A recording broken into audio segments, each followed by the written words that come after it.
Okay, so let's take a look at how you can add image box in WordPress page or post using Elementor. So I have Elementor free version. As you can see, I have yet to upgrade to Pro. So what I will do is I will go to pages section, all pages, and then from there I will edit one page where I wish to add image box. So let's go and edit that page with Elementor.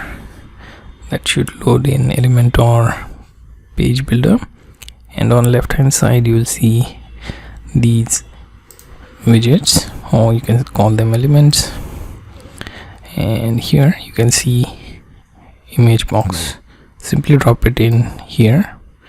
Okay, that should show you this. Okay, so here when you drop it on your page, you will see its properties in left hand sidebar.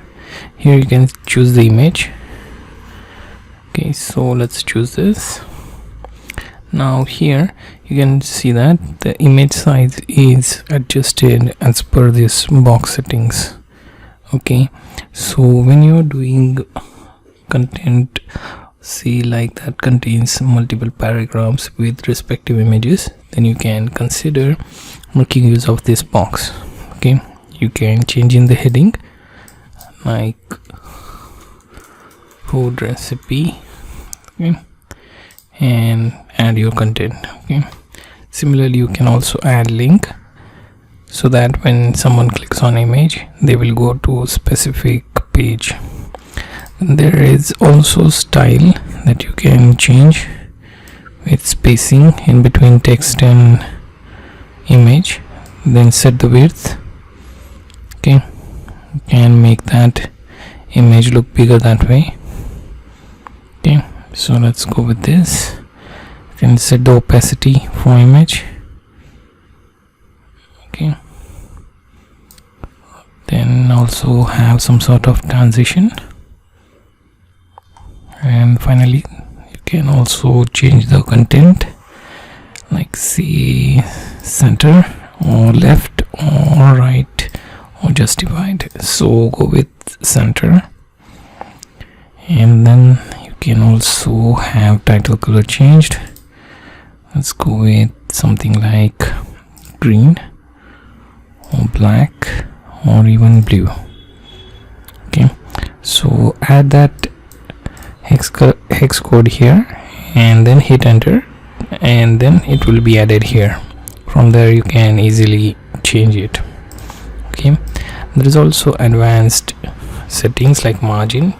Let's say you choose 2 as margin, padding as, let's say, 2.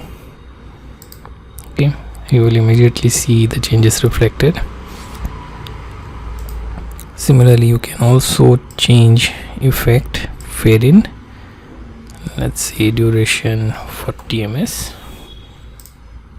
Okay, then there is background. You can choose classic background or image or color. Okay, keep it white if you want. Similarly you can also add image behind this. Okay, then there is border. Go with, let's say, 2 or let's say 5. Okay, that will also be reflected on the box. Okay, on hover you can change the border radius as well and set the shadow. Okay, finally click on update, right, and now preview the change, and here you see your image box. Okay, and its content below it.